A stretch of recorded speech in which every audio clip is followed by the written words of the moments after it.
सात number sluice gate खोल बन्या जल निष्कासन कर डैम मुख्यमंत्री सूचना देते नदी सज्जा को कहीं नजापी तथा गृहपालित पशु को न छाड़ापी डाकबाजी जंत्र जोगे नदीकूलिया अंचल में सतर्क सूचना दी जाएगी।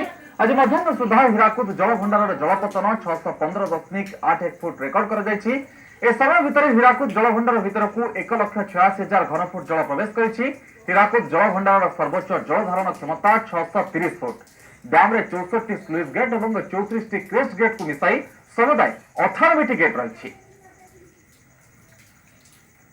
प्रतिवर्ष भाई वर्ष तलमुंडर जनसाधारण माने जमीका नदी भीतर को नजीबे एवं पशु मैंने जमी न पसंद तापाई आमर सतर्कता सूचना जारी कराई एवं संपुक्त अधिकारी मानक आम प्राक सूचना देचु। तेज आसंता काली छड़ा हीराकुद जल भंडार प्रथम बन्या जल दिन 11 गेट खोलने को निष्पत्ति नहीं राज्य सरकार फल महानदी अववाहिकार मध्यम धरणर बन्या होबार आशंका रही। सेपटे बैतरणी नदी में जलस्तर बढ़ुवर भंडारी पोखरी और धामनगर अंचल में सृष्टि हो पारे बन्या परिस्थिति तेणु स्थितिर मुकाबला पदक्षेप नेबाकू 9 जिलार प्रशासन को निर्देश देते मुख्यमंत्री।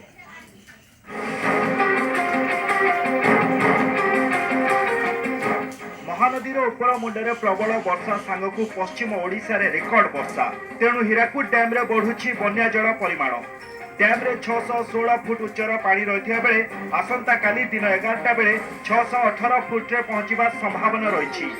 तेणु बन्या नियंत्रण सांगकु डैम रो सुरक्षा पाई काली छड़ा प्रथम बन्या जल एवं 2-3 दिन भितर डैम रे पानी 610 फुट को अणाजिबो। मुख्यमंत्री अध्यक्षतार बसी आज बैठक में संभाव्य बन्या स्थितिर समीक्षा होईछि। प्रथम पर्यायर हीराकुद डैम रु सेकेंड को 3 लाख क्यूसेक जल छड़ा एवं जल छड़ा प्राय 36 घंटा पर कटक मुंडुड़ी में पहुंचब फल किसी स्थान में सामान्य मध्यम धरणर बन्या होगा आशंका रही।